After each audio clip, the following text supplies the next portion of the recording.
call will be recorded and monitored. Your advance pay account balance is $75.13. For customer assistance, billing inquiries, or to block future calls, dial 1-877-650-4249. To hear the cost of this call, press 8 now. To accept this call, press 5 now. This call is subject to monitoring and recording. Do not use three-way or call waiting features during this call. Thank you for using Global Tel Link. Hey, Brother Hovind here. Just wanted to let you know I got 89 and 90. Great. All right. Well, I'm going to be sending you some more stuff tomorrow. So I've been kind of following up on the FOIA stuff. I don't know. Do you have time for me to kind of update you on FOIA? Sure. Yeah. We got supper in about 40 minutes. So I'm fine right here. Go ahead. Oh, good. Okay. So the FOIA with the Internal Revenue Service, I got 3 FOIAs, Department of Justice, Internal Revenue Service, and Bureau of Prisons. Internal Revenue Service, I spoke to a guy by the name of Aaron Edelman. He says he's got the request. He says that I cannot make the request on your behalf. It should come from you, and that you have to fill out Form 8821. And so I'm going to be mailing you 8821 with some instructions. Yeah, and instructions of who to mail it to. Right, okay. Exactly, yep. And Ernie has power. Ernie has power of attorney. Maybe he can do it. Okay. Call him and ask him. Okay. When I mail it, I'll mail it to both you and Ernie, and you'll get a copy, and then I'll also have a conversation with Ernie. Okay. Sounds great. Okay. And then also the Bureau of Prisons has been the hardest one. I've called them, I'm going to guess, around 5 times. I've sent 2 emails, and I filled out the form online. And I've yet to have anybody contact me with the Bureau of Prisons indicating that my FOIA request hasn't been input into their system. So I've got all that recorded. I mean, I've got like all these videos uploaded that just say for reference purposes, and I'm trying, and they've yet to get back to me. The Department of Justice, hold on, I have to remind myself on what the latest, okay, Department of Justice. I talked with a guy named Landis today in Washington, D.C. He said that here's the deal. I had to email them the request, and then they're mailing me back the response. They can't even email me the response, which is kind of a way for them to waste time, right? But he said that what I needed to provide them in the Department of Justice is a search location. I'm like, what the heck do you mean by search location? He says, they want to know like the area that the so-called incident occurred. And I said, well, I'm going to say Escambia County, Florida. And does that sound right to you? What are you talking about? The incident, the alleged withholding taxes? Right.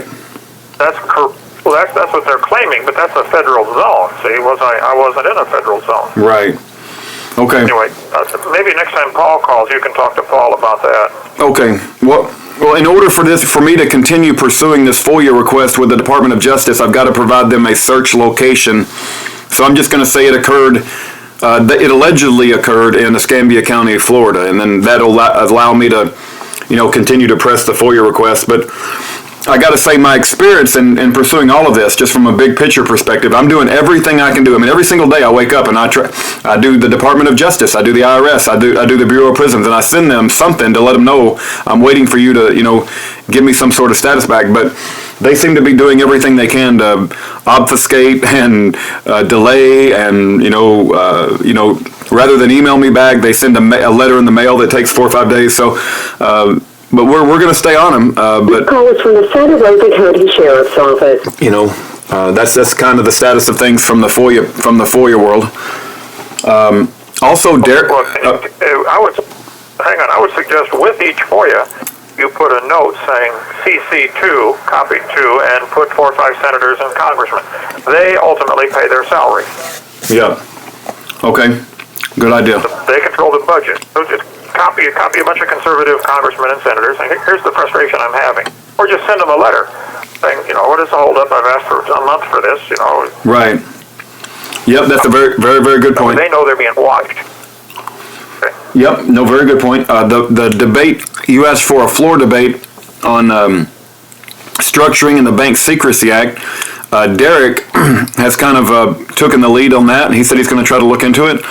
I've already got like 3 emails with all kinds of links I'm not sure that they're the links with the actual debate. What I told Derek is, I think you're looking for something that's stated by the Congress on some sort of record, in the halls of Congress, that says this is what this structuring law was targeted to do. And I know it's not targeted at Baptist ministers, right? So Derek said he's going to be looking into that, and we've got a few people sent a few emails on it, but I haven't had time to digest it. It's just overwhelming amount of information. So God bless Derek, and just wanted to share that with you. So when you talk to Derek, also I need to let you know to call Racer X tonight about the timelines. You had mentioned a few typos. I think Alexander Otis Matthews, and typos and maybe something else.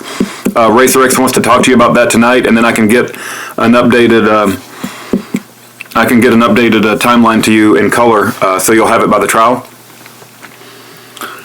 And Good. very good. Okay. I got one. Okay, go ahead, babe.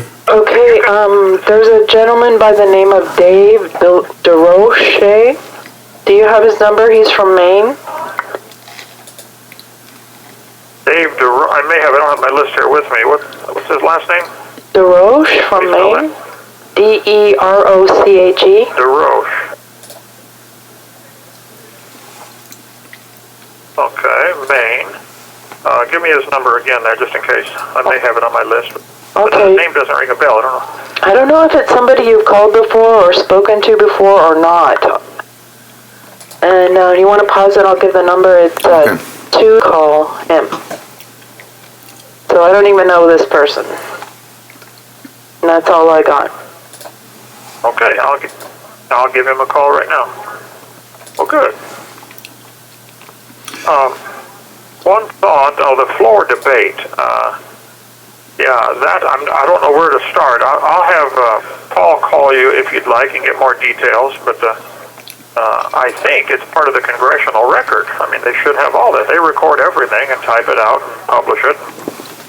When did they debate those bills? It might be, It may be best to have Paul call Derek, because Derek said he was going to take the lead on that. So it may be best if Paul speaks, unless Paul wants to make a record for the public. But I think Derek said he was going to look into that. I think, Derek seemed to know what he was, what the purpose was. let me see if I get Paul.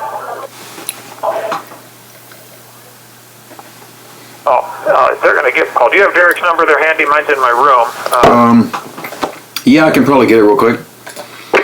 Hey, while Rudy's If not, looking up the number, I just have today's news. David Rockefeller had his 6th heart transplant successful at age 99. wow, he's determined not to die. I got Derek's number. Okay. Okay, it's 9. Paul will call Derek.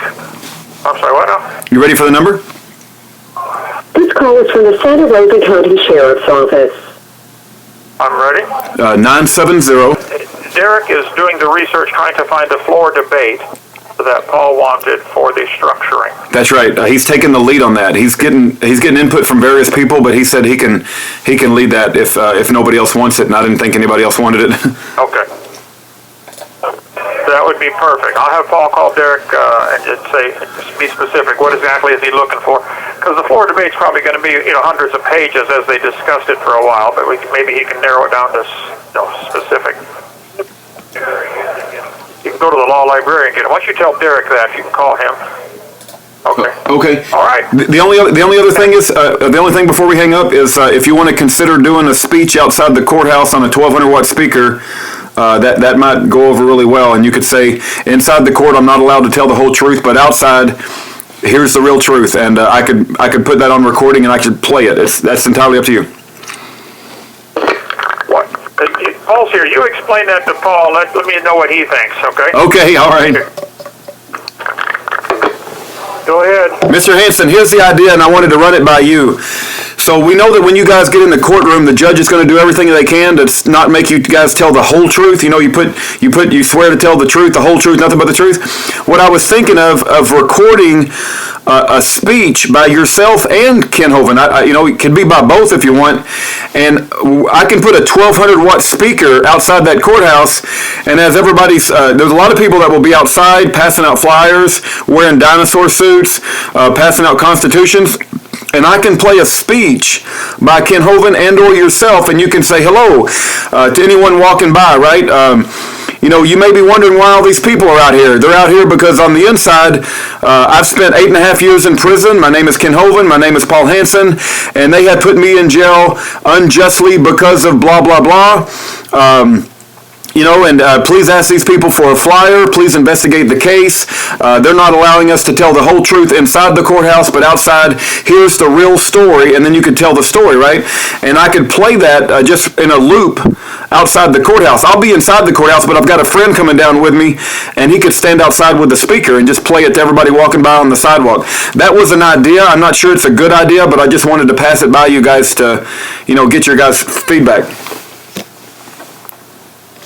So you're talking about like a 15-minute speech?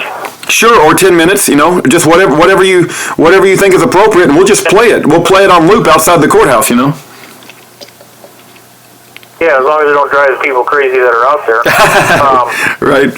If you make too much noise, they can get the police can show up and remove you from disturbing the peace. No, I understand. I understand that there's rules and regulations that come around with it. Yeah.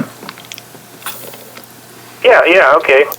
I'll let Kent decide that. We'll see if we can write something up. Maybe we can both call in and speak. And okay, that way you'll get a chance. Your voice can be heard on the outside of the courthouse, and they'll get to hear the actual people being tried. Yeah. Okay.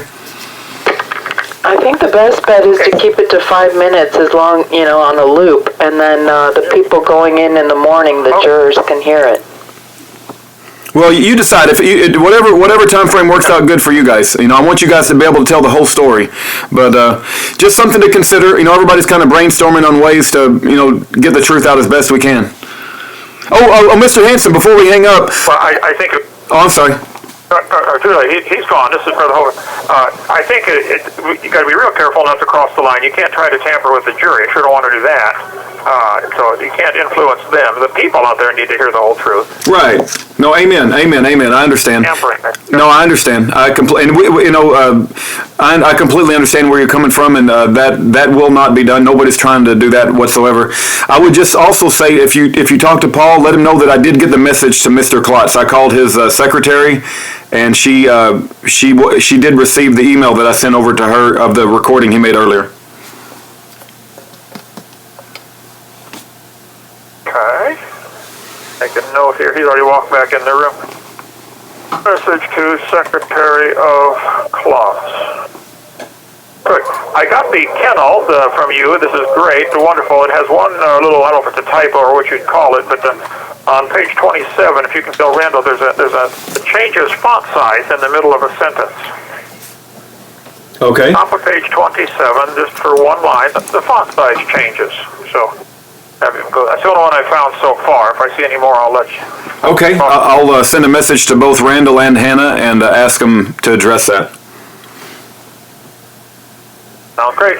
All right, brother. This is it's heating up, isn't it? Yes, it is. It's going to get. I think we're in the fourth quarter, and it's coming down, and everybody's picking a side. And I hope for everybody's sake they pick the right side, and that's God's side. So. Who would have thought over mailing a letter? What on earth is wrong with you? One of our signs that we hold up outside the courthouse is 20 years for mailing a letter, exclamation, exclamation, exclamation. And people always stop and ask, what do you mean? That's what they're trying this man for mailing a letter. So. Oh, man. Hey, also, in the thing to Randall, mentioned that in the references at the end, there's a spacing problem. There's between 21 and 22 and 22 and 23. The spacing is different. Okay. So there's several spacing problems there. I will let him know. Just a somebody hit enter twice or something.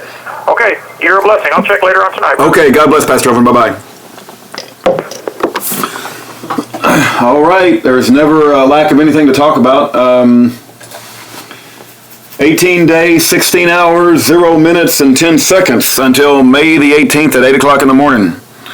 One suggestion is we got hundreds of Baptist churches in the Pensacola area, and just pick a few and call them, just at random, right? I mean, anybody listening to this, just pick a few Baptist churches and call them and tell them about Kent Hovind, tell them where they can go to learn about his case, ask them if they're going to have anybody to support Kent Hovind outside that courthouse.